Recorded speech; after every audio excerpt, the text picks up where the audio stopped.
You're not coming with me. The words hit Ngozi like a slap across the face, loud enough to cut through the chaos of Murtala Muhammad International Airport. Her husband's voice. Femi's voice. The same voice that had whispered promises into her ear for 15 years, now sharp as broken glass, echoing off the departure hall walls. She stood frozen, their 2 suitcases at her feet, her handbag clutched against her chest like a shield. Around them, travelers rushed past with their own dreams tucked into carry-ons and checked luggage. The departure board flickered overhead. Lagos to New York. Boarding gate 12. But Femi wasn't looking at the board. He was looking past her, beyond her, as if she'd already disappeared. "Femi, what are you—" Ngozi's voice cracked, confusion flooding her chest. "I said you're not coming." He stepped back, creating distance between them, his expensive leather shoes, the ones she'd helped him pick out at Palms Mall just 2 weeks ago, moving away from her. "There's been a change of plans." That's when Ngozi saw her.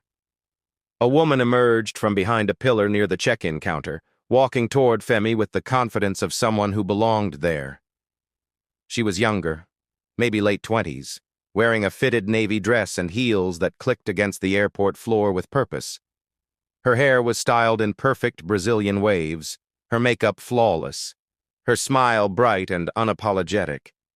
The woman reached Femi's side and slipped her hand into his, not tentatively, not nervously, like she'd done it 1,000 times before. Ngozi's breath caught in her throat. The airport noise, announcements, conversations, rolling suitcases, crying children, all of it faded into a muffled distance. She could hear only her own heartbeat, thundering in her ears like Lagos traffic during rush hour.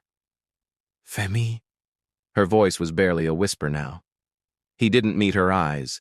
Instead, he reached into his jacket pocket and pulled out a white envelope, holding it toward her without stepping closer. "There's money in here. Take a taxi back to the house. We'll talk when I return." When I return. Not when we return. When I return. The woman beside him. This stranger who wasn't a stranger. This woman whose existence suddenly made sense of 1,000 small moments Ngozi had ignored, looked directly at her. There was no apology in those eyes, no shame, just victory. "The flight board's in 30 minutes, the woman said softly to Femi. Her voice smooth and practiced, as if Ngozi wasn't standing right there. "We should go through security." Femi nodded. He finally looked at Ngozi, but his eyes were empty, already gone. "Go home, Ngozi. This doesn't concern you anymore." He turned away.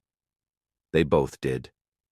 And Ngozi watched, unable to move, unable to breathe, as her husband of 15 years walked toward the security checkpoint with another woman's hand in his. The woman who wore the designer dress Ngozi could never afford. The woman who carried a matching leather handbag that probably cost more than 3 months of Ngozi's salary as a primary school teacher. The woman who was about to board the plane to New York, to the dream, to the future that Ngozi had sacrificed everything to build. Around her, life continued. A family laughed as they took selfies near the departure board. An elderly couple shuffled past with their grandson. A businessman shouted into his phone about meetings and deals. But Ngozi stood alone, luggage at her feet, envelope in shaking hands, watching the only man she'd ever loved disappear through security with someone else. The boarding announcement crackled through the speakers. "Final call for passengers on flight BA075 to New York JFK. Please proceed to gate 12 immediately." Femi didn't look back. Not once. The woman, his mistress, his companion, his chosen one, glanced over her shoulder just before they reached the scanners. She smiled. A small, satisfied curve of her lips that said everything. "I won. You lost. He chose me." Then they were through. Gone. heading toward Gate 12, toward America, toward the life Ngozi had spent 3 years planning, saving for, dreaming about. She looked down at the envelope in her hands. Her fingers trembled as she opened it. Inside, crisp Naira notes, maybe enough for a taxi and a few days of groceries, enough to send her away quietly, enough to buy her silence and humiliation. Her vision blurred with tears, but she blinked them back. Not here. Not in this crowded airport where strangers could see her fall apart. Not where some neighbor or church member might recognize her and spread the story through their community like wildfire. She bent down slowly, mechanically, and gripped the handles of both suitcases. Her suitcase. His suitcase. The ones they'd packed together last night in their bedroom in Surulere, laughing about what to bring, what to leave behind, what kind of winter coats they'd need to buy when they landed in New York. Last night she'd been a wife preparing for a new chapter. This morning she was a woman abandoned at the airport, carrying luggage packed for a journey she would never take. Ngozi began the long walk back through the terminal, toward the exit, toward the taxi rank, toward the life she thought she'd left behind. Each step felt heavier than the last. The suitcases dragged against the floor. Her heart dragged even more. Behind her, she heard the final boarding call echo through the terminal. This is the final boarding call for flight BA075 to New York. Femi was on that flight. With her. With the woman whose name Ngozi didn't even know. Flying toward a future they would build together while Ngozi returned to... what? An empty house? A broken marriage? The whispers of neighbors and the pitying looks of friends? But as Ngozi pushed through the airport exit doors and stepped into the humid Lagos evening air, something shifted inside her. The initial shock began to crystallize into something else. Something colder. Something clearer. Because what Femi didn't know, what he couldn't possibly know as he settled into his business class seat next to his mistress, fastening his seatbelt, accepting champagne from the flight attendant, was that Ngozi had made a decision long before she arrived at this airport. She'd made it 3 days ago, sitting in a small office in Victoria Island, holding documents that could change everything. Documents she'd signed, forms she'd submitted, a conversation she'd had that Femi knew nothing about. She'd made it when she finally stopped ignoring the signs, stopped making excuses, stopped believing in a man who had already stopped believing in them. Ngozi hailed a taxi, loaded the suitcases into the trunk, and slid into the back seat. As the driver pulled away from the airport, heading back into the heart of Lagos, she looked out the window at the planes rising into the evening sky. One of those planes carried Femi and his mistress toward New York, toward their dreams, toward what they thought was a brand new life. What they didn't know was that dreams built on betrayal rarely make it past immigration. And Ngozi, quiet, patient, betrayed Ngozi, had made absolutely certain of that. The taxi merged onto the expressway. Behind them, the airport lights grew smaller. Ahead, Lagos stretched out in all its chaotic beauty. Home, for better or worse. Ngozi closed her eyes and finally let herself breathe. The first battle was over. The war had just begun. Welcome to Voice of Auntie Dora, where we bring you the most gripping stories of love, betrayal, and justice from the heart of Africa. Thank you so much for your continued support. You are the reason we keep telling these powerful stories. Before we continue, drop a comment below and tell us, where are you watching from? Let's build this community together. What would you do if you discovered your husband planned to abandon you at the airport for another woman? Would you make a scene? Walk away quietly? Or would you do something he'd never see coming? Hit like if you believe in strategic revenge and comment below with your thoughts. Don't forget to like, subscribe, and turn on notifications for more gripping stories like this. What do you think Ngozi did before arriving at the airport? What documents did she sign? Comment below with your theories. 3 years earlier, The dream had started on an ordinary Tuesday night in their small two-bedroom flat in Surulere. Ngozi remembered it perfectly because it was the night everything changed.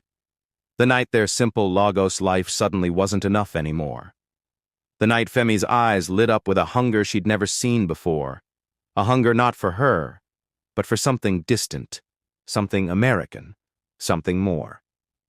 They'd been sitting on their worn sofa, the one with the torn armrest that Ngozi kept meaning to repair, eating jollof rice and watching a YouTube video on Femi's phone. The video was titled, "Nigerian Family's First Year in America, Our Honest Experience." Femi had paused mid-bite, his fork hovering over his plate, completely absorbed. On the small screen, a Nigerian man walked through a suburban American house, showing off gleaming hardwood floors, a kitchen with granite countertops, a backyard with actual grass, children's toys scattered across a deck. "Look at this, Ngozi," Femi had whispered, replaying the video. "Look at how they're living, just 3 years after relocating. 3 years." Ngozi had looked. She'd seen the house, yes. But she'd also seen the exhaustion in the woman's eyes as she talked about working 2 jobs. She'd heard the homesickness in the man's voice when he mentioned missing his mother's cooking, missing Lagos traffic, missing the sound of Yoruba spoken freely on the streets. But Femi had seen only the dream. "We could do this," he'd said, turning to her with an intensity that made her set down her own plate.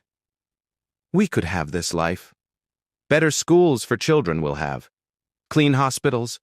Steady electricity. Ngozi, we could actually build something real." "We have something real," she'd replied softly, gesturing around their small flat. It wasn't much.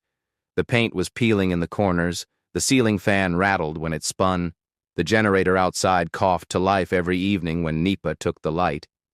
But it was theirs. They'd built it together over 7 years of marriage. Femi had shaken his head. "This isn't enough.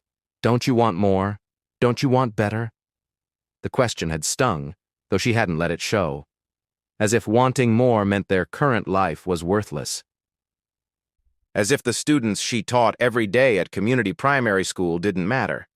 As if the small garden she'd planted behind the building, the Sunday dinners with neighbors, the evening walks to the market, as if none of it counted as a real life. But she'd loved him. And when you love someone, you make room for their dreams, even when those dreams feel like a rejection of everything you've built together. "Okay," she'd said finally. "Tell me about America."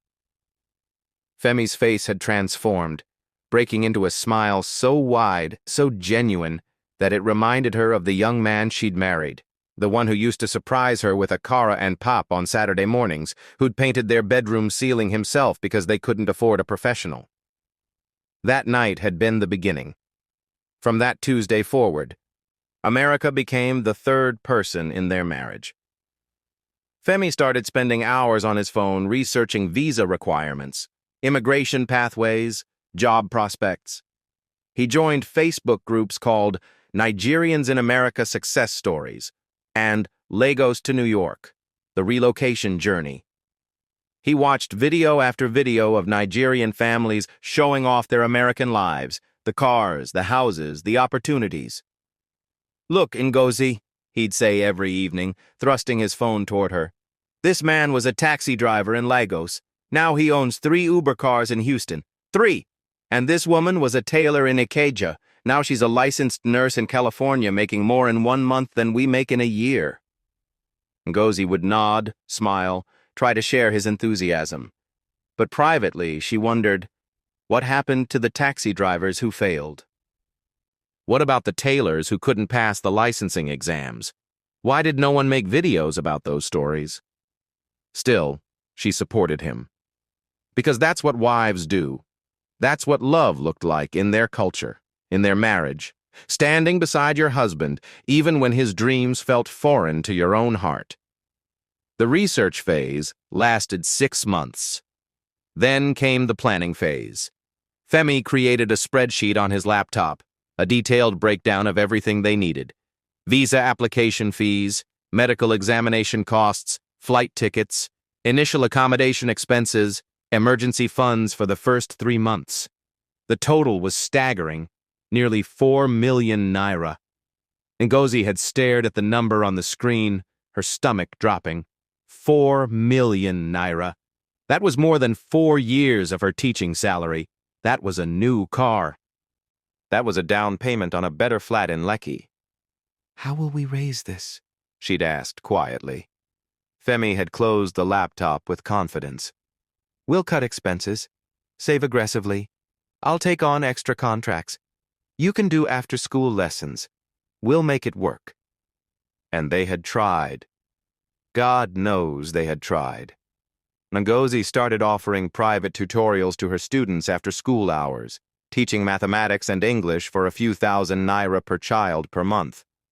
She woke up at 5 in the morning to prepare lessons, taught her regular classes until 3 in the afternoon, then stayed until 7 tutoring.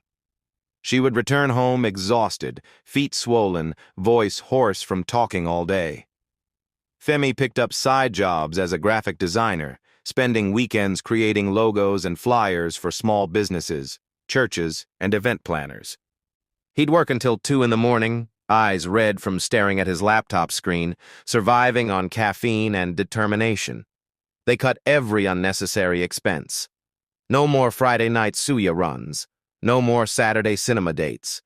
No more Sunday buffet at their favorite restaurant in Yaba. Ngozi stopped buying new clothes entirely, wearing the same rotation of outfits until they faded. She learned to stretch a pot of soup across an entire week. She bought only the cheapest brands at the market, haggling over every naira. Their social life disappeared. Friends stopped inviting them to parties because they always declined. Family members made subtle comments about them becoming too serious, forgetting how to enjoy life. "It's just temporary," Femi would say whenever Ngozi looked particularly worn down. "Once we get to America, all this sacrifice will be worth it. We'll look back and laugh." Ngozi wanted to believe him. She tried to believe him, but somewhere around the 18-month mark, things began to shift. Femi started dressing differently. Not obviously, just small changes. A new cologne that smelled expensive. Shirts that looked freshly pressed, though Ngozi knew she hadn't ironed them. Haircuts that were too frequent, too precise, too deliberate. "I have to look professional for client meetings," he'd explained when she'd commented on a new tie. "Image matters in business." She'd nodded, pushed down the tiny seed of doubt that had planted itself in her chest. Then came the late nights. "Working on a big project," he'd say, kissing her forehead before leaving the flat at 8 in the evening. "Don't wait up." He'd return past midnight, smelling like perfume that wasn't hers, offering explanations that were detailed but somehow hollow. The client needed revisions. The printing house had issues. Traffic was terrible coming back from Victoria Island. Ngozi had wanted to ask questions, but she'd been raised to trust her husband, to believe that suspicious wives pushed good men away. And besides, they were saving for America. They were building a future. Surely Femi wouldn't jeopardize their dream for something as foolish as an affair. Looking back now, sitting in the taxi as it crawled through evening traffic back toward Surulere, Ngozi realized how willfully blind she'd been. The signs had been everywhere. Like the time, 8 months ago, when she'd borrowed Femi's phone to call her sister because hers was charging. A WhatsApp notification had flashed across the screen. "I miss you already," from a contact saved simply as Design Client, VL, Victoria Island. VL, Design Client. "Who's this?" Ngozi had asked when Femi returned from the bathroom. He'd glanced at the phone, his expression shifting for just a microsecond. A flash of panic quickly smoothed over with casual dismissal. "Oh, that's just this annoying client who's very friendly. Too friendly, honestly. I've been trying to keep things professional." He'd taken the phone from her hand, deleted the message right in front of her, and shown her his response. Thank you. Please let me know if you need any revisions to the logo design. See? Professional, he'd said, kissing her cheek. Some clients don't understand boundaries. Don't worry about it. And she hadn't, because she'd trusted him. Because questioning your husband felt like a betrayal of the marriage itself. Because she was too tired from teaching and tutoring and saving and sacrificing to fight battles that might not even exist. There had been other signs, too. The way he'd suddenly become protective of his phone, always keeping it face down, always taking it with him even to the bathroom. The way he'd started working out, doing push-ups every morning, talking about staying healthy for America. The way his contributions to their America savings account had become irregular, some months generous, other months suspiciously small. Business has been slow, he'd explained. But don't worry, I'm hustling. We'll make up for it. Meanwhile, Ngozi's contributions never wavered. Every month, like clockwork, she deposited her tutorial earnings into their joint account. Even during exam periods when she was completely overwhelmed, even when she was so exhausted she could barely stand, even when her own sister needed financial help, and Ngozi had to refuse because every naira was earmarked for America. 24 months of sacrifice. 24 months of deprivation. 24 months of choosing the dream over her own needs, her own desires, her own life. And now, sitting in this taxi with 2 packed suitcases, returning to an empty flat while her husband flew to New York with another woman, Ngozi understood the truth with devastating clarity. She hadn't been saving for our dream. She'd been funding his escape. The woman at the airport, the one with the perfect hair and expensive dress and confident smile, she was the reason for Femi's new cologne. She was the reason for the late nights, the pressed shirts, the mysterious phone messages. She was the design client, VL, who missed him already. How long had it been going on? A year? More? Had Femi planned this from the beginning, or had he fallen into it along the way? Had he ever intended to take Ngozi to America, or had she always been just a funding source, a convenient wife who asked no questions, and contributed her share while he built a future with someone else? The taxi turned onto their street in Surulere. Familiar sights passed by the window, the corner store where they bought bread every morning, the church where they attended Sunday service, the compound where their neighbor Mrs. Yetunde sold akara every evening. Home. Except it didn't feel like home anymore. It felt like the place Femi couldn't wait to leave, the life he'd outgrown, the wife he'd replaced. The taxi stopped in front of their building. Ngozi paid the driver, tipping him extra because he'd helped carry the suitcases up the stairs to their second-floor flat without being asked. She unlocked the door and stepped inside. The flat was exactly as they'd left it that morning, except now it felt different. Emptier. Colder. The bed they'd shared was still unmade, Femi's pillow still bearing the impression of his head. His coffee mug was still in the sink. A pair of his socks lay on the bathroom floor. Evidence of a man who'd expected to return. Evidence of a man who'd planned to walk back through this door with his mistress on his arm, perhaps ready to tell Ngozi he wanted a divorce. Or maybe he'd planned to never return at all, to simply stay in America and send divorce papers through a lawyer, clean and efficient.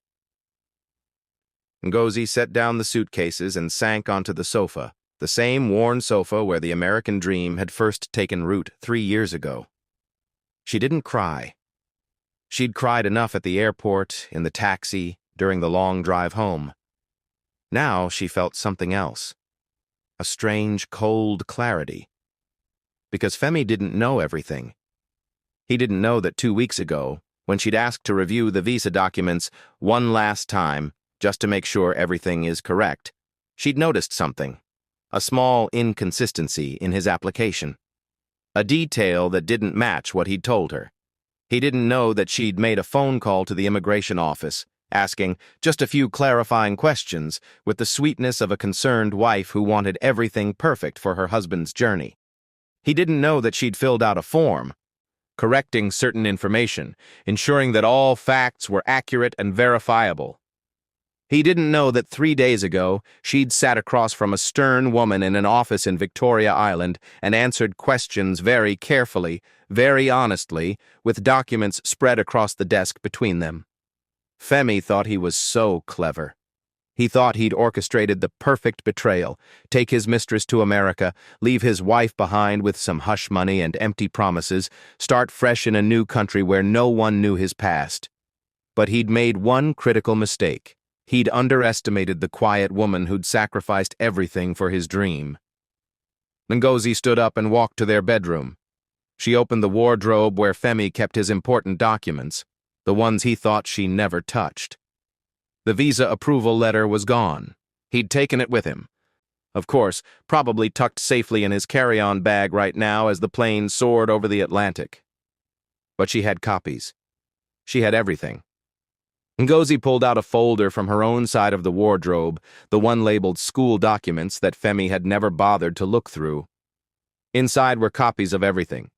Visa applications, bank statements, employment letters, the approval notices. And beneath those, clipped together with a paper fastener, were other documents. Documents from her visit to Victoria Island 3 days ago. Documents that confirmed what she'd done, what she'd set in motion. The dominoes she'd carefully arranged while Femi was busy planning his betrayal. She sat on the edge of the bed, holding the folder in her lap. Right now, Femi was probably sipping champagne in business class, holding his mistress's hand, making plans for their New York arrival. Maybe they were laughing. Maybe they were talking about the foolish wife who'd stood in the airport looking devastated, who'd accepted defeat so easily, who'd gone home like an obedient dog. Let them laugh, let them plan, let them dream. Because in approximately 9 hours, when that plane touched down at JFK International Airport, when Femi and his mistress walked confidently toward immigration control with their carry-on bags and their visa approval letters and their excitement about starting their American adventure. Reality was going to meet them at the border, and Ngozi, patient, quiet, betrayed Ngozi, had made absolutely certain it would not be a pleasant meeting. She closed the folder and returned it to its hiding place. Then she lay back on the bed, still fully clothed, staring at the ceiling fan as it rotated slowly overhead. Tomorrow she would start picking up the pieces of her life. Tomorrow she would face the neighbors' questions, her family's concerns, the humiliation of being the abandoned wife. But tonight she allowed herself one small, cold smile. Because sometimes revenge doesn't require confrontation or violence or public scenes. Sometimes it just requires accuracy, honesty, making sure all the facts align perfectly. And Ngozi had made sure they did. Have you ever sacrificed everything for someone who was planning to leave you behind? Drop a like if you believe that betrayal always has consequences, and comment below, was Ngozi right to take quiet action, or should she have confronted him earlier? Her name was Folake. Ngozi learned this 5 months before the airport betrayal. Though she didn't understand the significance at the time. It happened on a Saturday afternoon in September. Ngozi had finished her morning tutorial sessions early. One student's mother had called to cancel, something about a family emergency, so she'd decided to surprise Femi with lunch from his favorite buka in Yaba. She'd taken the Danfo bus to Victoria Island, where Femi had said he'd be meeting a client at a cafe to discuss a major branding project. This one could pay for 3 months of our America savings, he'd told her that morning, his eyes bright with excitement. Big corporate client, real money. Ngozi had wanted to support him, to celebrate this potential breakthrough. So she'd bought 2 portions of pounded yam and egusi soup, packed them carefully in takeaway containers, and made the long journey across Lagos to surprise her husband. The cafe was called Cafe Neo, a trendy spot on Akin Adesola Street with floor-to-ceiling windows and sleek modern furniture. The kind of place where a bottle of water cost more than Ngozi's lunch at her school cafeteria.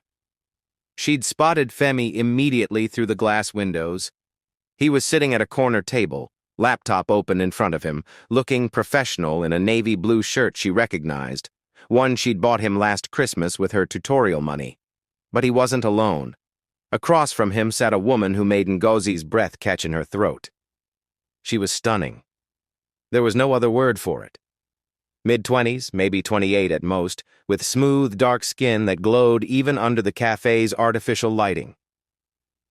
Her hair was styled in long Senegalese twists that cascaded over her shoulders.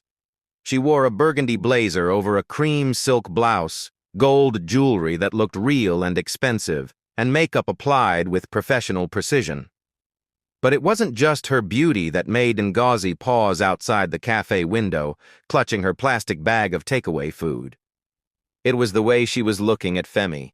Not like a client looks at a designer. Not with the polite interest of a business transaction.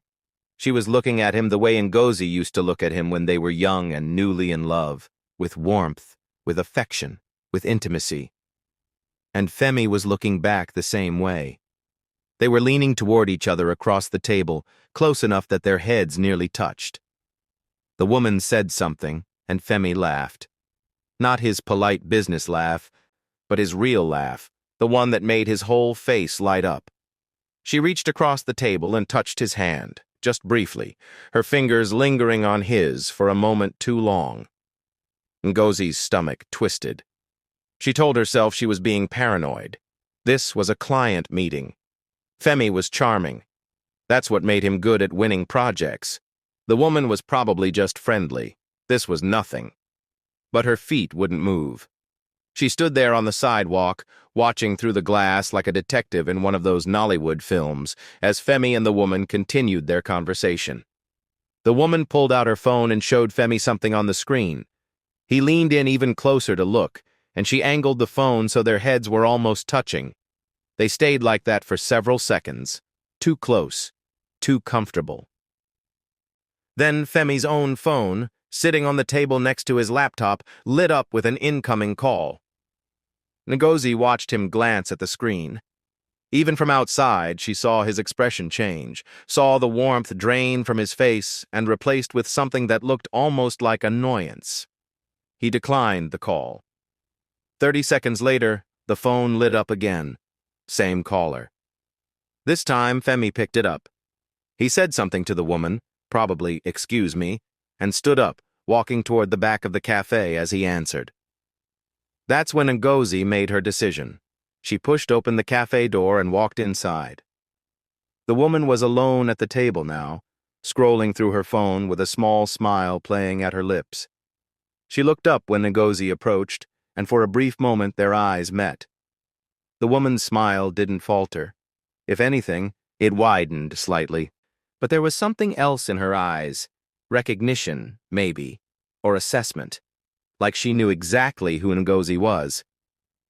"Excuse me," Ngozi said, her voice steadier than she felt. "I'm looking for Femi. I saw him sitting here."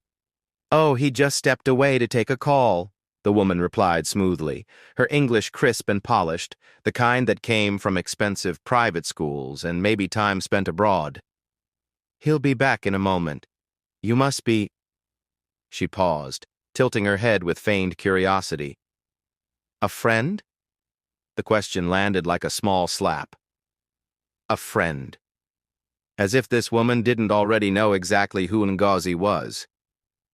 "I'm his wife," Ngozi said firmly, setting the plastic bag of food on the table with more force than necessary. "Oh." The woman's eyes widened with what looked like genuine surprise. But Ngozi caught the flicker of something else underneath. Satisfaction, maybe, or amusement. "His wife. I'm so sorry, I didn't realize. I'm Folake." She extended her hand across the table. Ngozi shook it briefly. Folake's hand was soft, manicured, with French-tipped nails that probably cost more than Ngozi spent on groceries in a week. "Folake is my client," Femi's voice came from behind Ngozi. She turned to find him walking back to the table, his phone in his hand, his expression carefully neutral. "We're working on a rebranding project for her boutique." "Boutique," Ngozi repeated. She looked at Folake, who was still smiling that pleasant, unreadable smile. Yes, I own a fashion boutique in Lekki, Folake said. Phase 1. We specialize in high-end African fashion, Ankara, lace, traditional attire with modern cuts. Business has been good, so I decided it was time for a proper rebrand. New logo, new packaging, new marketing materials. That's where your husband comes in. She gestured at Femi's laptop where Ngozi could see design mock-ups displayed on the screen. He's incredibly talented. Everything Folake said was perfectly reasonable. Everything about this scene was perfectly innocent. Except for the way Folake's eyes kept drifting to Femi. Except for the way Femi wasn't quite meeting Ngozi's gaze. Except for the tension in the air that felt like something alive, something aware of itself. I brought you lunch, Ngozi said to Femi, pointing at the takeaway bag. Pounded yam. From that buka you like.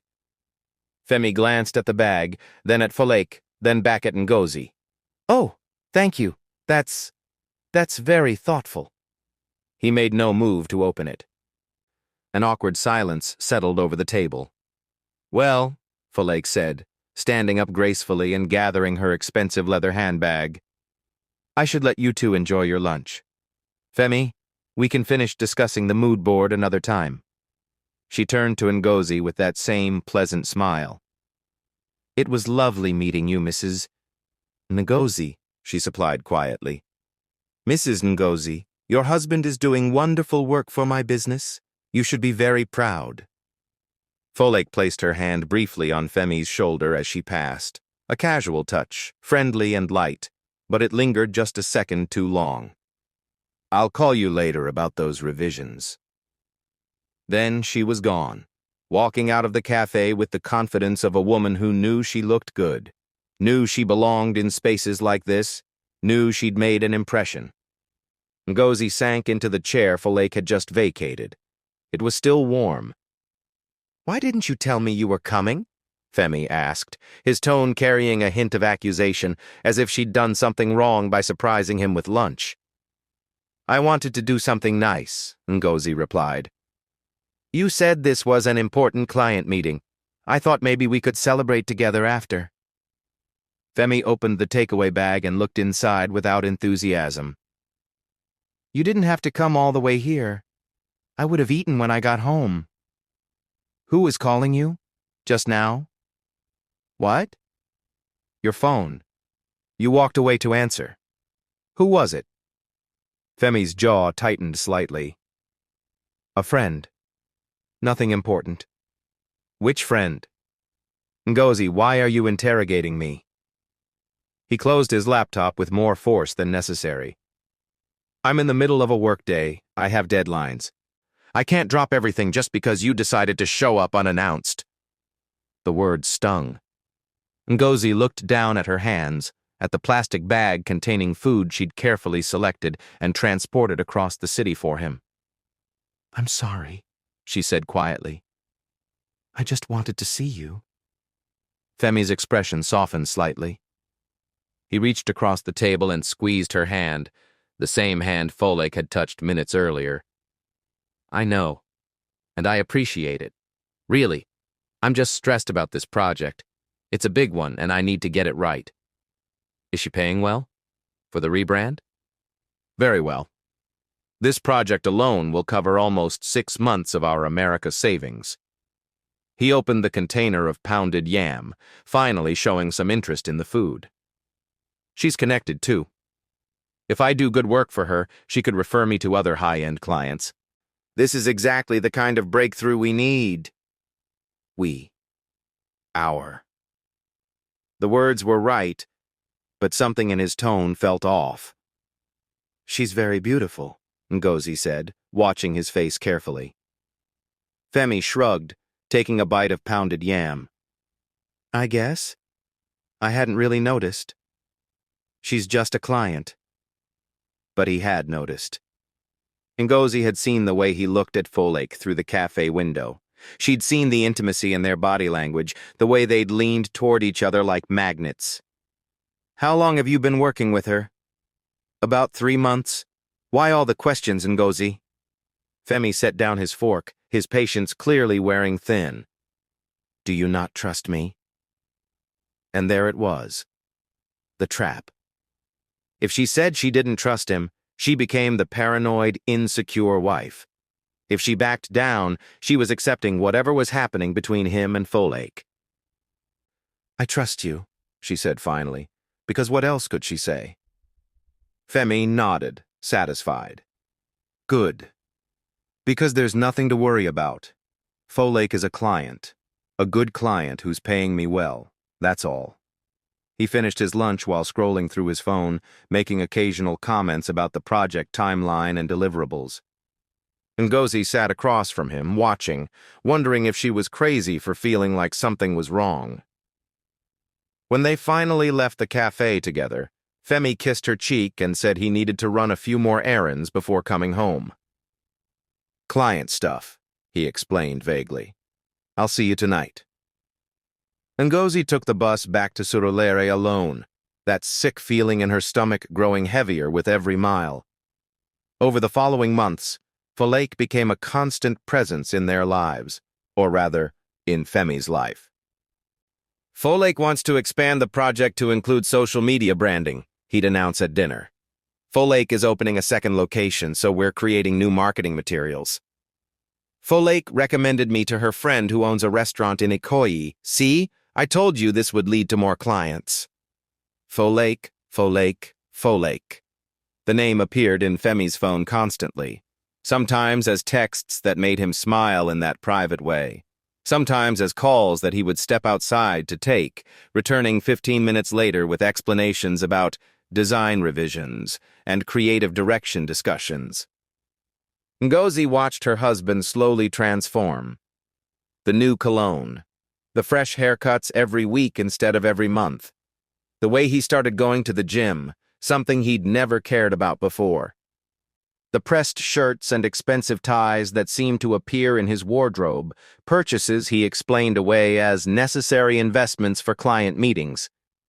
His contributions to their America savings account became increasingly irregular. The Folake project is taking longer than expected, he'd explain when another month passed with a smaller deposit than promised. But don't worry, when she pays the final invoice, I'll catch up everything I owe. Meanwhile, Ngozi continued her after-school tutorials, continued depositing her earnings like clockwork, continued sacrificing every luxury to feed the American dream. She wanted to confront him. God, how she wanted to. But every time she gathered the courage, doubt would creep in. What if she was wrong? What if Folake really was just a client, and Ngozi's suspicions were turning her into the kind of jealous, bitter wife she'd always promised herself she'd never become? What if confronting Femi pushed him away, damaged the trust in their marriage, jeopardized everything they were building? So she stayed quiet. She watched. She noted the signs but convinced herself they meant nothing. Until the night, 4 months before the airport betrayal, when everything crystallized into undeniable truth. Ngozi had woken at 2 a.m. to find Femi's side of the bed empty. She'd gotten up, thinking maybe he was in the bathroom or getting water from the kitchen. Instead, she found him on the balcony, phone pressed to his ear, speaking in low tones that carried softly through the night air. I know, he was saying. I miss you too. This is just temporary. Yes, everything is on track. I promise, once we get there, everything will be different. No, she doesn't suspect anything. Trust me, I have it all under control. Ngozi had frozen in the doorway, her heart hammering so hard she thought Femi might hear it. He'd turned suddenly, catching sight of her. His expression had flickered through several emotions in rapid succession. Shock, guilt, calculation, before settling on casual dismissal. Listen, let me call you back, he'd said into the phone. Client emergency. You know how it is.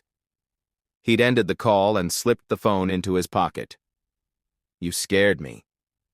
Why are you awake? Who were you talking to at 2 a.m? Folake. She's in London right now for a fashion-buying trip. Time difference. She had some urgent questions about the website design. The lie was smooth, practiced. delivered with eye contact and a tone of mild annoyance that made Ngozi feel foolish for questioning him. But she'd heard what he said. "I miss you too. Once we get there." She doesn't suspect anything. Ngozi had returned to bed without another word, lying awake until dawn, pieces of a puzzle finally clicking into place with devastating clarity. Femi wasn't just having an affair with Folake. He was planning a future with her. A future that apparently involved going somewhere. America, obviously, while making sure Ngozi didn't suspect anything. The next morning, while Femi was in the shower, Ngozi did something she'd never done before. She went through his phone. Her hands had trembled as she entered his passcode, her birthday, which he hadn't bothered to change. She'd navigated to WhatsApp, to the contact saved as Design Client VL, Victoria Island. Folake's boutique was in Victoria Island. The chat history was partially deleted, but enough remained to paint a picture. Folake: "I can't wait until we don't have to hide anymore." Femi: "Soon, just a little longer. Trust the process." Folake: "Have you told her yet?" Femi: "Not yet. Timing has to be right. Don't worry, everything is going according to plan." Folake: "I love you, I love us. I love what we're building." Femi: "I love you too. See you tomorrow at the usual place." Ngozi had read through the messages with a strange calmness, her hands no longer shaking. The shock had passed. Now there was only cold, clear understanding. She'd heard the shower turn off. Quickly, she'd returned the phone to exactly where she'd found it and gone to the kitchen to start preparing breakfast. When Femi emerged, dressed and ready for his day, Ngozi had handed him a cup of tea and a smile. "Good morning," she'd said sweetly. "Morning," he'd replied, kissing her forehead like he always did, like he was still the faithful husband he pretended to be. That was the morning Ngozi stopped being the trusting wife. That was the morning she decided that if Femi could plan in secret, so could she. That was the morning revenge began. Have you ever discovered your partner's affair by going through their phone? Drop a like if you think Ngozi had every right to investigate, and comment below, should she have confronted him immediately or was waiting and planning the smarter choice? Don't forget to like, subscribe, and turn on notifications. What do you think Ngozi is planning? How will she use the information she discovered? Comment your predictions below. The first betrayal wasn't the airport. It wasn't even the affair. The first betrayal happened 3 weeks after Ngozi discovered the WhatsApp messages, when she found the second set of visa documents hidden in Femi's laptop bag. She hadn't been snooping, not intentionally. Femi had asked her to find his external hard drive because he needed to transfer some design files for a client presentation. "It's in my laptop bag," he'd called from the shower. "Front pocket, I think." Ngozi had unzipped the bag, searching through the compartments filled with charging cables, business cards, and random receipts. The hard drive wasn't in the front pocket. She'd checked the main compartment, pushing aside his laptop and a notebook. That's when she'd felt it, a manila envelope tucked into the inner zippered pocket, the kind of pocket meant for important documents. Her fingers had hesitated over the zipper. Part of her knew that once she opened it, once she saw whatever was inside, there would be no going back to the pretense of normalcy. She'd opened it anyway. Inside were copies of visa application documents. Not their original applications. Ngozi knew those by heart, had reviewed them countless times to make sure every detail was perfect. These were different. These were new applications, recent, dated from just 2 months ago. 2 applications, to be exact. One for Femi Ogunlade, one for Folake Oladimeji. Ngozi's hands had gone cold as she pulled out the papers, scanning through them with growing disbelief. Both applications listed the purpose of travel as tourist visa, but with notation indicators for intent to seek employment opportunities. Both listed the same departure date, the exact date she and Femi were supposed to leave for America together. Both listed the same contact address in New York, a residential apartment in Queens, not a hotel. Someone named Biodun Ogunlada, Femi's cousin who'd moved to New York 5 years ago and whom they'd planned to stay with temporarily. Except these documents showed Femi and Folake staying there, not Femi and Ngozi. But that wasn't the worst part. The worst part was the supporting documents attached to Folake's application, bank statements showing a joint account, in both their names, Femi Ogunlada and Folake Oladimeji, a joint account that Ngozi had known nothing about. An account that showed regular deposits over the past 18 months, deposits that matched the amounts Femi had claimed to be contributing to their America savings. Money that Ngozi had assumed was going into their joint account, the one they'd opened specifically for their American dream. But it hadn't been going there. Or rather, only some of it had. Femi had been splitting his contributions, half going to the account he shared with Ngozi, half going to this secret account he shared with Folake. Ngozi had stood there in their bedroom, holding the evidence of her husband's complete and total betrayal, listening to the shower run in the bathroom, listening to Femi humming some tune like he didn't have a care in the world. He'd been planning this for at least 18 months, maybe longer. While Ngozi had been teaching extra tutorial sessions, while she'd been sacrificing every naira, while she'd been dreaming about their future together in America, Femi had been building a completely different future. A future that included Folake, not her. The shower turned off. Ngozi had quickly photographed every document with her phone, then returned everything to the envelope and zipped it back into the laptop bag exactly as she'd found it. "Did you find the hard drive?" Femi had called from the bathroom. "No," Ngozi had called back, her voice somehow steady despite the earthquake happening inside her chest. "It's not in the front pocket. Maybe check your car." "Ah, you're right. I think I left it in the glove compartment." "Thanks, baby." Baby. He still called her baby. Still kissed her good morning and good night. Still made love to her occasionally, though she noticed now that it had become less frequent, more mechanical, like an obligation he was checking off a list, all while planning to abandon her. That night, after Femi had fallen asleep, Ngozi had gone through the photographs on her phone, studying every detail of those documents. And that's when she'd noticed it. A small inconsistency in Femi's visa application. His employment history section listed his current occupation as Senior Graphic Designer at Vertex Media Limited. It showed a salary that was significantly higher than what he'd claimed to be earning. The employment verification letter was signed by someone named M. Okonkwo, Human Resources Manager. But Femi was self-employed. He was a freelance graphic designer who worked from home and took on various clients. He'd never worked at any company called Vertex Media Limited. It was a fake employment letter, a fabricated document to make his visa application stronger. Ngozi had sat up in bed, her mind racing. Fake employment documentation was a serious issue in visa applications. Immigration authorities took fraud very seriously. If discovered, it could result in visa denial, blacklisting, even criminal charges. But there was more. She'd looked closer at the bank statements for the joint account Femi shared with Folake. The numbers were impressive, too impressive. The account showed regular deposits that supposedly came from business income, but the amounts were suspiciously rounded, suspiciously consistent. Ngozi knew how much Femi actually earned. His income as a freelance designer was decent, but irregular. Some months were good, some were terrible. It never looked like this, like a steady corporate salary. These bank statements were also fabricated, or at least heavily doctored. Femi and Folake were committing visa fraud. And suddenly, Ngozi understood exactly what she needed to do. The next morning, Ngozi had called in sick to work, something she rarely did.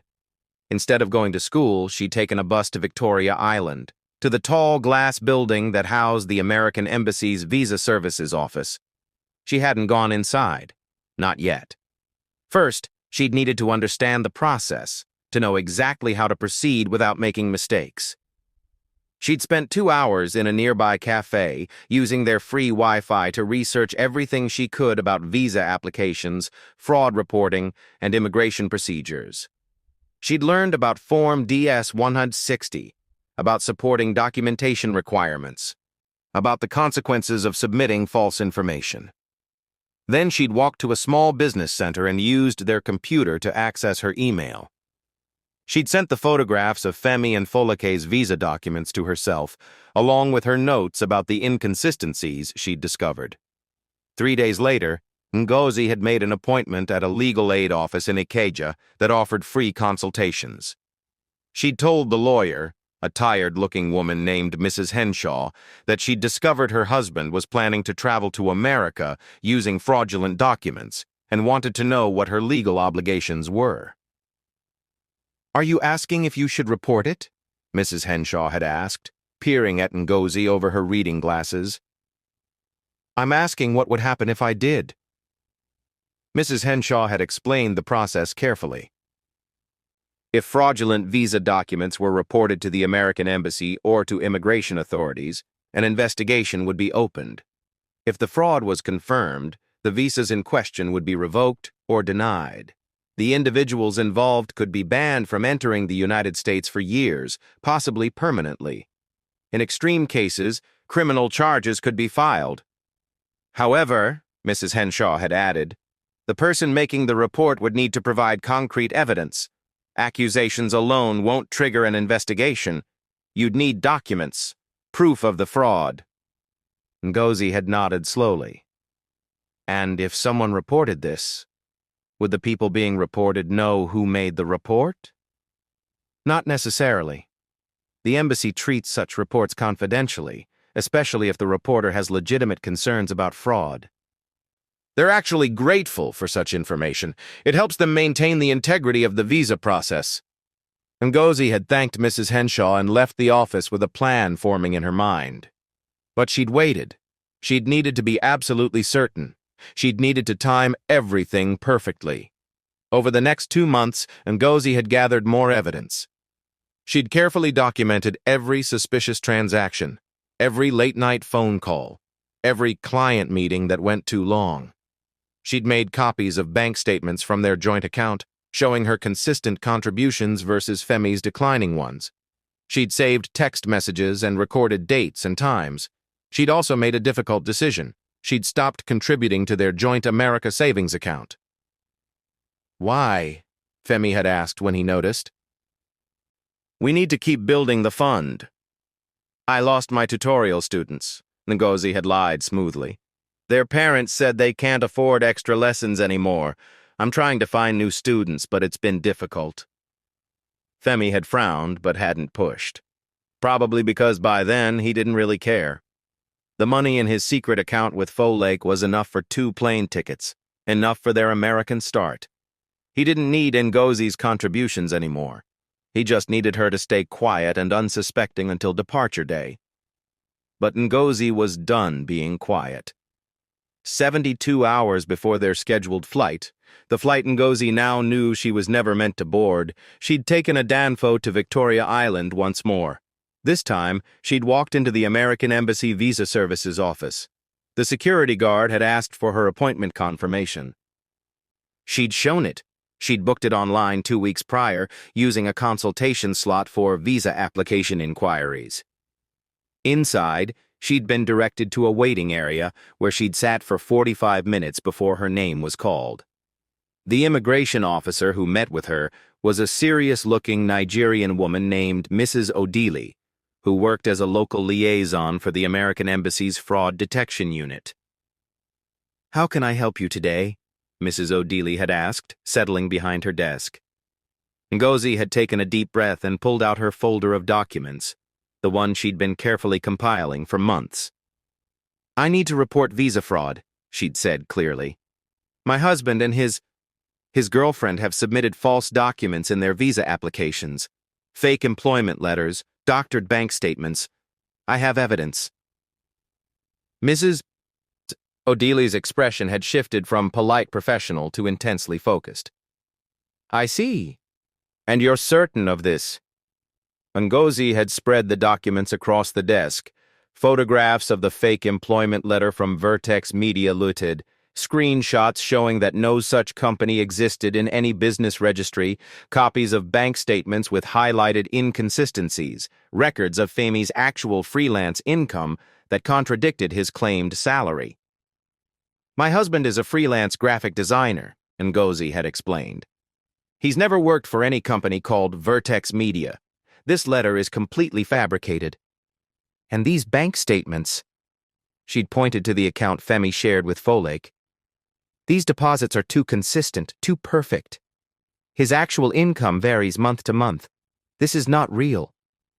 Mrs. O'Dealy had examined everything carefully, making notes, asking clarifying questions. "And the woman traveling with him?" she'd asked. "Miss Folake Oladimeji? She's his mistress. They've been having an affair for over a year. They're planning to go to America together while leaving me behind." Ngozi's voice had cracked slightly on those last words, but she'd steadied herself. "I wouldn't normally interfere in his life choices, but I can't allow him to commit fraud. If he wants to leave me, fine. But he should do it honestly, not by lying to immigration authorities."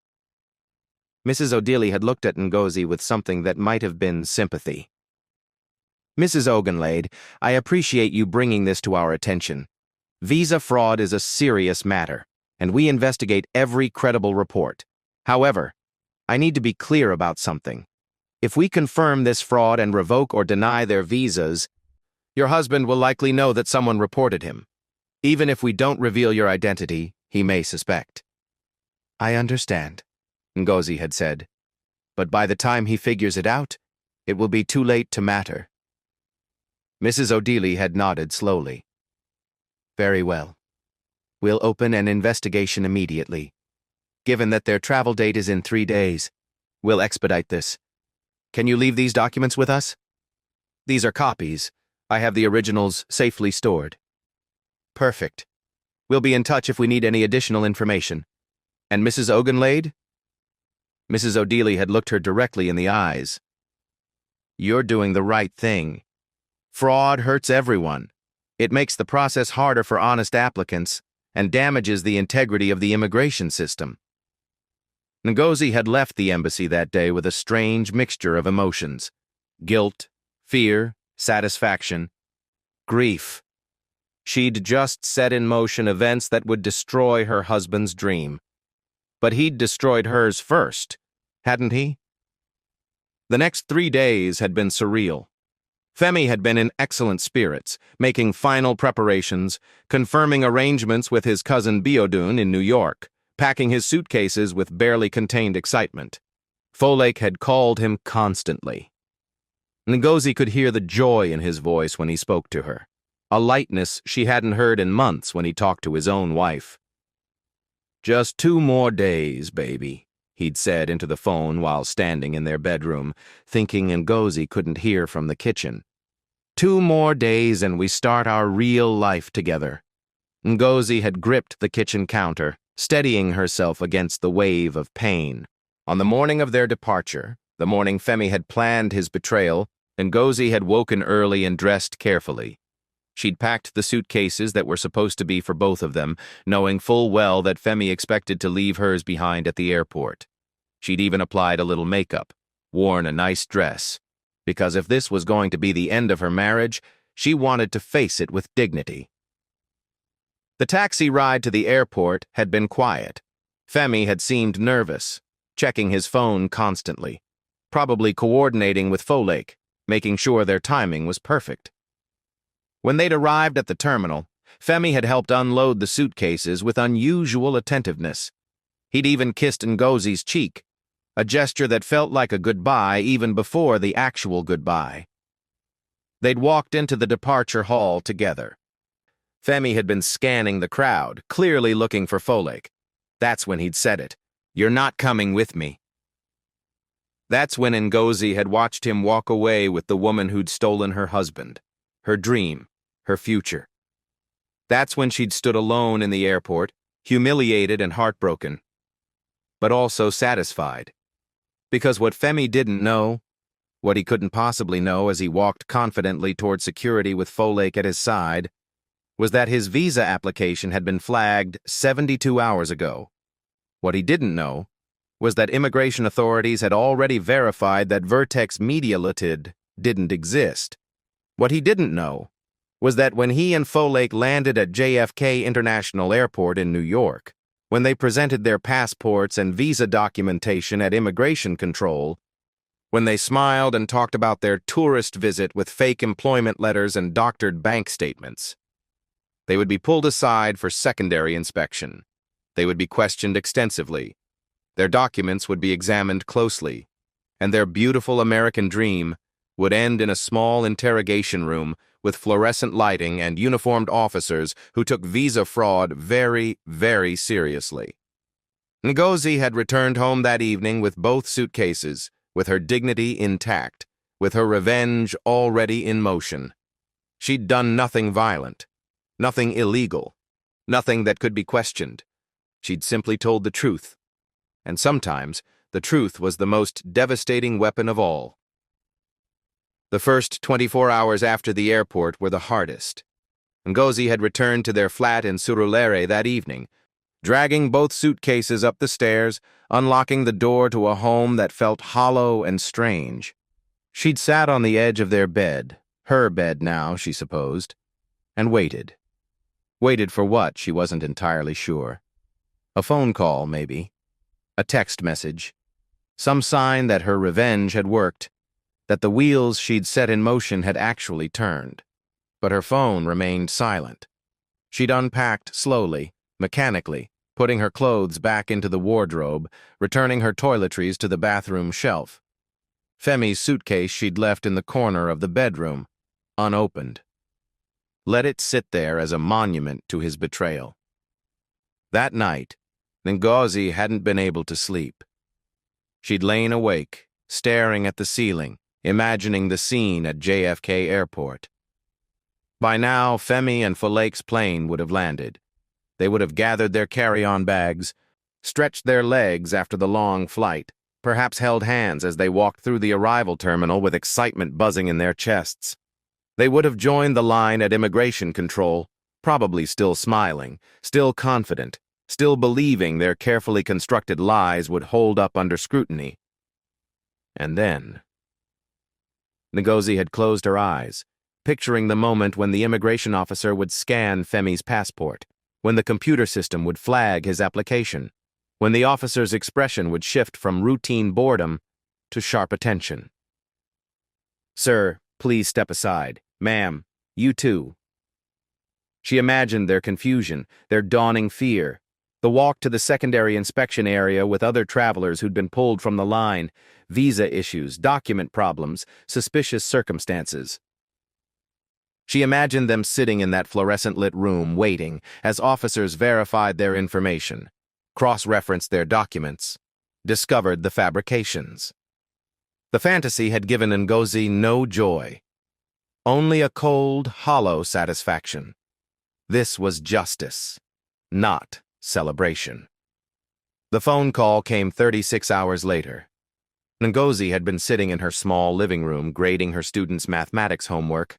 Life continued, after all, dreams or no dreams, when her phone buzzed with an international number. She'd stared at it for 3 rings before answering. "Hello?" "Ngozi." Femi's voice was rough, exhausted, barely recognizable. "Ngozi, something terrible has happened." She'd said nothing, just waited. "They didn't let us in. Immigration. He'd paused, and Ngozi heard something break in his voice. "They said our visa documents were fraudulent. They questioned us for 6 hours. 6 hours, Ngozi. They went through everything, bank statements, employment letters, everything. They said it was all fake." "Was it?" Ngozi had asked quietly. Silence on the other end. Then, "That's not the point. The point is they're sending us back. They've revoked our visas. We're banned from entering the United States for 10 years. 10 years, Ngozi. They said if we try to apply again, we'll be permanently blacklisted." "I see." I see? That's all you have to say? Femi's voice rose, anger cutting through the exhaustion. Do you understand what this means? Everything we worked for, 3 years of planning, all that money, all those sacrifices, it's all gone. Destroyed. Not everything we worked for, Ngozi had corrected softly. Everything you worked for. With Folake. Another silence, longer this time. How did you, Femi started. How did I know? Ngozi had laughed, a sound with no humor in it. Femi, I've known for months. I found the visa applications in your laptop bag. I saw the joint bank account. I read the WhatsApp messages. Did you really think I was that blind? That stupid?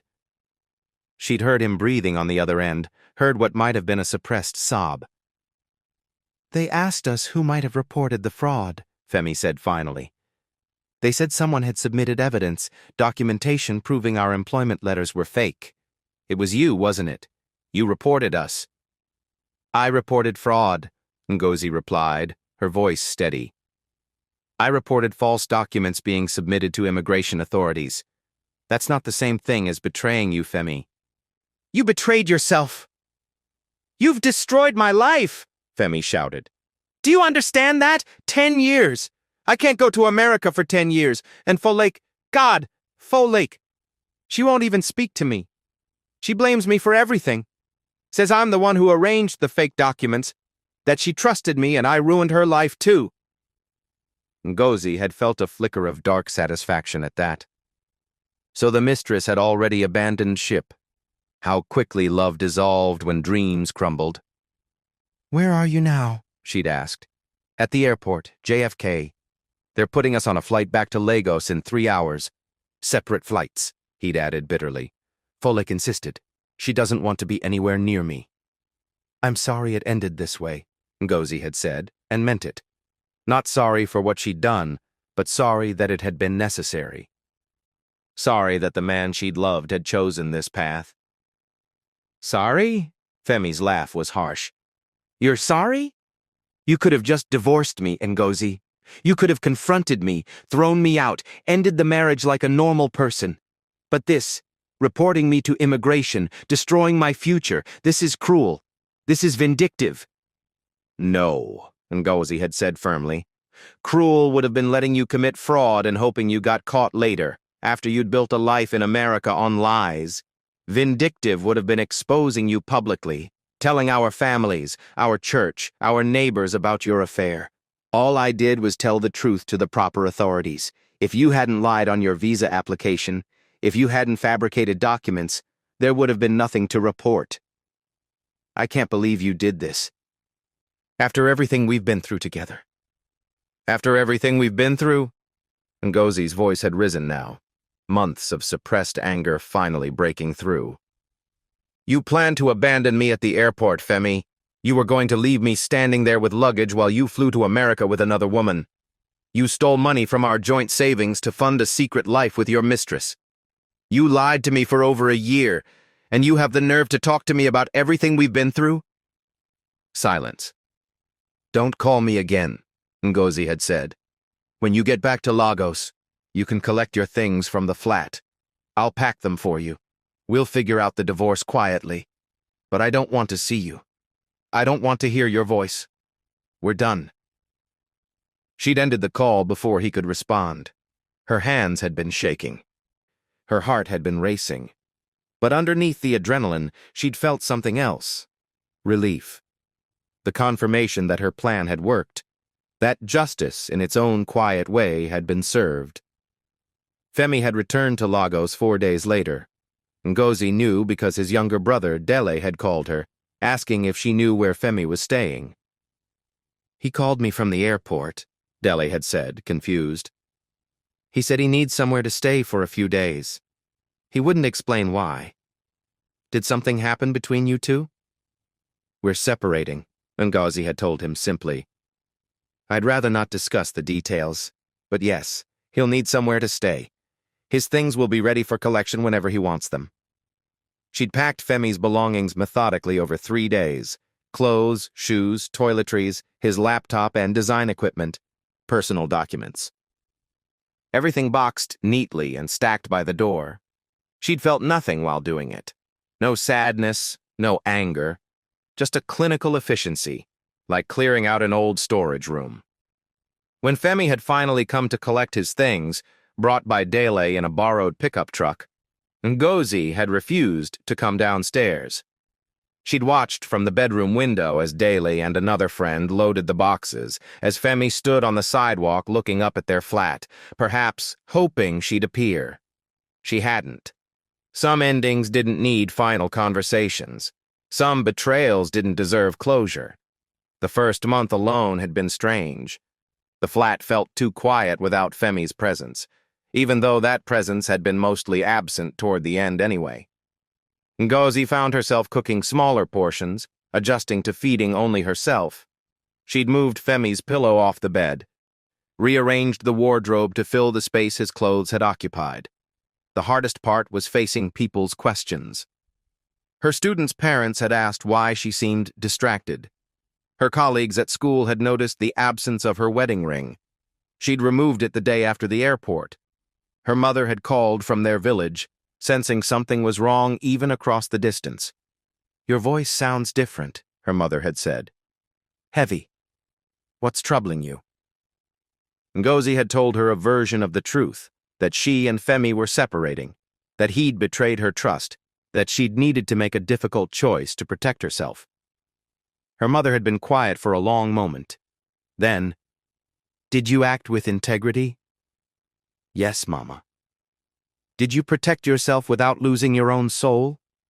"Yes." "Then you did the right thing. Betrayal is painful, but losing yourself in revenge would be worse. Come home if you need to. Your room is still here." Ngozi had thanked her, but declined. She wouldn't run home to her village like a defeated woman. She would rebuild here, in Lagos, in the life she'd built with her own hands. 6 weeks after the airport, Ngozi received an unexpected visitor. She'd been preparing dinner when the knock came. Through the peephole, she'd seen a well-dressed woman she didn't recognize. Expensive handbag, professional attire, confident posture. Ngozi had opened the door cautiously. "Mrs. Ngozi Ogunlade?" the woman had asked. "Just Ngozi. I'm in the process of dropping the Ogunlade." The woman had smiled slightly. "I'm Mrs. Odili, from the American Embassy Visa Services. We spoke several weeks ago." Ngozi's heart had skipped. "Yes, I remember. May I come in?" "This won't take long." They'd sat in Ngozi's small living room, and Mrs. Odili had pulled a folder from her briefcase. "I wanted to follow up with you personally," Mrs. Odili had said. "The investigation into Mr. Ogunlade and Miss Olademeji's visa fraud has been completed and closed. Your report was instrumental in maintaining the integrity of the immigration process. The individuals in question have been banned from U.S. entry for 10 years, as I'm sure you're aware." Ngozi had nodded. "I also wanted to tell you something off the record," Mrs. Odili had continued, her voice gentler now. "In my 15 years working in visa fraud detection, I've seen many cases, but yours was different. You reported fraud, yes, but you did it without malice. You provided accurate information, let the system do its work, and accepted the consequences with dignity. That's rare." "I just wanted the truth to matter," Ngozi had said quietly. "It did. And I want you to know." Mrs. Odili had reached into her folder and pulled out another document. "Your own visa application, the one you originally submitted with your husband, was processed separately. Your documents were authentic, your financial information accurate, your intentions legitimate. Your visa was approved." Ngozi had stared at the paper Mrs. Odili was offering her. "What?" "Your tourist visa to the United States. It's still valid for the next 5 years. If you choose to travel, you can. Alone, with friends, however you wish. Your husband's fraud doesn't taint your application. You earned this honestly. Ngozi had taken the paper with trembling hands. Her approved visa. The dream she'd thought was dead. I don't have money for a ticket, she'd said, almost laughing at the absurdity. I spent everything we saved on our joint application. Then save again, Mrs. O'Deely had said simply. But this time, save for yourself. Build your own dream, not someone else's. After Mrs. O'Deely had left, Ngozi had sat on her sofa holding the visa approval letter, crying for the first time since the airport. Not tears of sadness, but tears of release, of possibility, of a future that was suddenly, surprisingly, still open to her. 9 months later, Ngozi stood in that same departure terminal at Murtala Muhammad International Airport. This time, she was alone by choice. This time, she carried only one suitcase, packed carefully with clothes she'd bought herself, documents she'd organized herself, dreams she'd built herself. She'd saved for this trip the same way she'd saved before: tutorial sessions, careful budgeting, small sacrifices. But this time, every naira went into an account only she controlled. Every sacrifice was made willingly, for herself. She wasn't moving to America, just visiting. 2 weeks in New York, staying with a friend from university who'd relocated years ago. 2 weeks to see the places she and Femi had watched in YouTube videos, to walk streets they'd imagined together, to prove to herself that dreams didn't die just because the people who'd shared them proved unworthy. As Ngozi checked in for her flight, as she moved through security, as she walked toward her gate, she thought about Femi. She'd heard through mutual acquaintances that he'd moved in with Dele temporarily, that his graphic design business had suffered after word spread about why he'd returned from his America trip so quickly.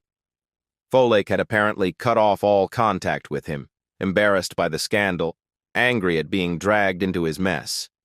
Ngozi felt no satisfaction in his downfall, no vindication in his loneliness, just a quiet acceptance that some people built their lives on lies and eventually, inevitably, those foundations crumbled. Her flight was called. Ngozi joined the line boarding the plane, her heart racing with nervousness and excitement. As she settled into her economy class seat, purchased with money she'd earned herself, supporting a journey she'd planned herself, Ngozi looked out the window at the Lagos skyline, at the city that had broken her heart and then taught her to rebuild it. The plane began to taxi down the runway.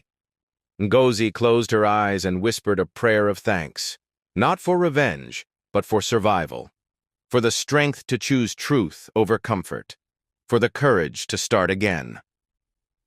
When the plane lifted off, when Lagos became small beneath her, when Nigeria disappeared into clouds and ocean, Ngozi opened her eyes and smiled. She hadn't boarded the plane Femi had tried to take from her, but she'd boarded this one. And somehow, that felt like landing safely. 3 years later, Ngozi still taught at community primary school in Surulere. She still offered tutorial sessions. She still lived in the same small flat, though she'd redecorated it, made it fully hers. But she traveled now. Once a year, she saved enough for a trip, sometimes America, sometimes Europe, sometimes just other African countries she'd never seen. She traveled alone or with friends, or sometimes with organized groups of solo women who'd also learned that dreams didn't require a man's permission. Her divorce from Femi had been finalized quietly. He'd remarried within a year, not to Folake, who'd wanted nothing more to do with him, but to someone new, someone who presumably didn't know his full history. Ngozi had never remarried. She'd dated occasionally, but cautiously, having learned the hard way that love built on sacrifice alone was unsustainable. Now she looked for partnership, equality, honesty. And if she never found it, she'd learned that her own company was enough. On the anniversary of the airport betrayal, Ngozi sometimes allowed herself to remember that day, standing alone with suitcases, watching Femi walk away, feeling the world collapse around her. But she also remembered the day she walked into the American embassy and told the truth. The day she chose her dignity over his dream. The day she learned that sometimes the bravest thing you can do is simply refuse to carry someone else's lies. And when people asked her, students, friends, curious neighbors, what she'd learned from her failed marriage, from the betrayal, from the revenge that wasn't quite revenge, Ngozi always gave the same answer. Dreams built on betrayal don't travel far, but dreams built on truth? Those can take you anywhere. Moral of the story. In the end, Ngozi's story wasn't about a wife who destroyed her husband's future out of spite.